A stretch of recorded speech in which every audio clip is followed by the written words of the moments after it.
Today, we are in an airport. No. We're in a train station. Norman, we are in a field. We're all over the place today. We're going to talk about sound design today on Two Real Guys.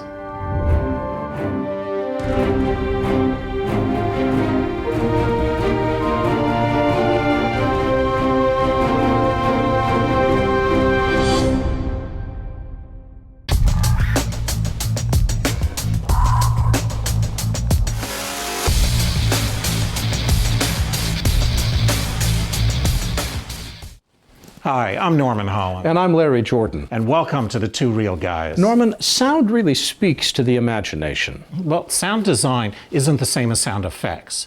Sound effects and music are part of the sound design, but sound design is the entire environment.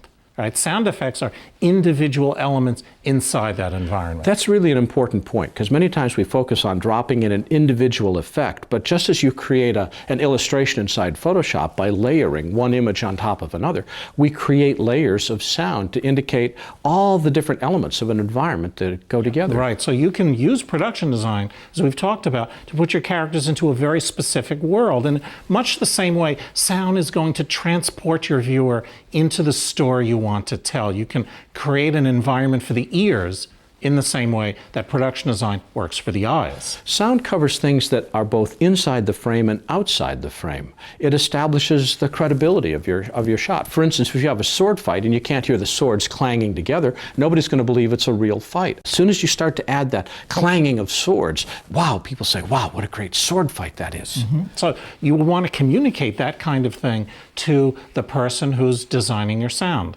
whether that's you or someone else. Now, in music, you talked about creating a spotting session. Does that mean that you would do a spotting session for audio as well? Exactly. I take the final film and I look at it top to bottom with whoever is going to supervise my sound design. So we're going to figure out exactly the types of sounds and the placements of sounds. So for that reason, I call them adjective sessions as well. Now this speaks to something that we talked about earlier, which is the lean forward moment. Mm-hmm. Just as you use music to emphasize as something changes, we're using sound to build credibility, to establish the environment, and to continue advancing the story. Mm-hmm. Now, how many times in horror movies have you been moseying along in terms of a scene and then all of a sudden you hear a creak or the wind changes? That is absolute. Thunder. Thunder's a big one. Thunder is a big one. Distant dog barking is another big one. So these are the types of things that you talk about. What sort of sounds create this world and where they should exist in the scene? Do you want a police siren? If so, where are the good places for it, right? You're going to be setting up much more than location. You're going to be setting up the character and the story of that scene. Well, let me give you an example. A few episodes ago, we had our three actors, the two real players, were at a restaurant, and we were using it to discuss color and how we would use color to tell the story. Well, let's go back to that exact same scene and show how we can use that scene to establish a sound environment. Mm-hmm. For instance, let's say that our three actors are meeting at the restaurant, and there they are.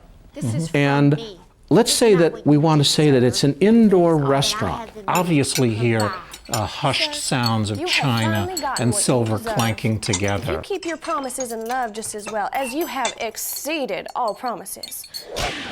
That doesn't give it enough reality. It isn't full. It isn't, yes. Because you know that's not what a restaurant sounds like. It's not just plates, right? So you need to add another layer, and one of those might be what we call walla. Walla is a technical term that means an environment of sound, sort of generic noises that relate to a particular location. Yeah, very typically that's people talking without any definition. So it's not dialogue in the movie, it's actually people talking around our main characters.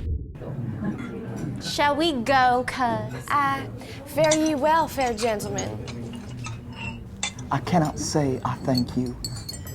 You have left me speechless. All I have left is amazement. I am done in. Well, let's build on this. Now that we've got the indoor restaurant, let's take it from inside to outside. Yeah, let's move that same group of people, the same three, and put them in an outdoor cafe. So what would we hear? Well, we could hear the same plates clinking, maybe even the same walla. But now we're going to start to add things. We'll add traffic noises.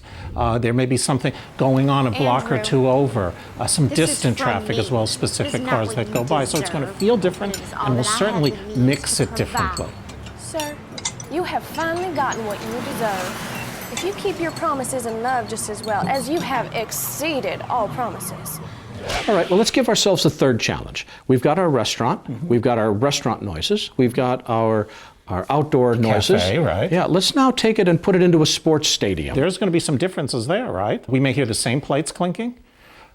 We may hear some traffic or some distant noises, but now we're also going to hear a crowd cheering in the background because we're inside a sports stadium. That will give that reality. In every case, we start and we build layers and layers of sound to get the illusion of the environment that we want. Shall we go, cuz? Fare ye well, fair gentlemen. I cannot say I thank you. You have left me speechless. All I have left is amazement. I am done in. We've heard 3 different versions of our restaurant. Which one of these is correct?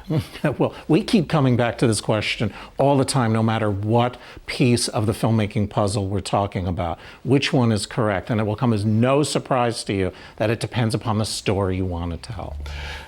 We've analyzed this from the point of view of taking a look at a scene, but sometimes just as we need to train our eyes to see, we need to train our ears to hear. Do you have an exercise that we could use that would help us to hear the kind of sounds we need to put into our environments? I do actually. This is a great exercise that a professor at USC uses. His name is Tom Holman. He's the TH in THX.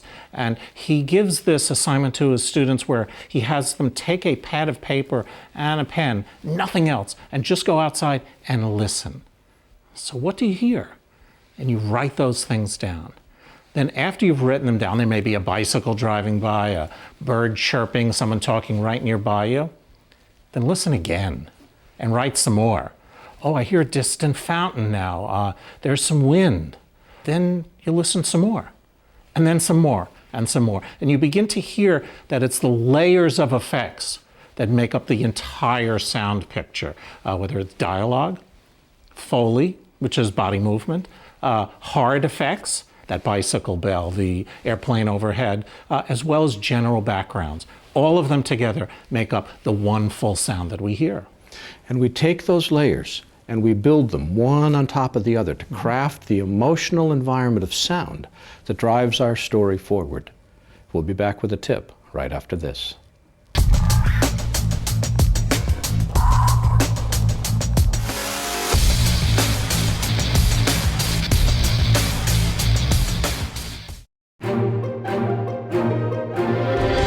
You never know how sound design is going to be influenced by your music, so don't forget to try both of them together before making final decisions on your soundtrack. Sound really speaks to the imagination. So regardless of your budget, you can use your sound design to get into your audience's imagination to help them understand the world of your story. My name is Larry Jordan. His name is Norman Holland. And thanks for watching The Two Real Guys.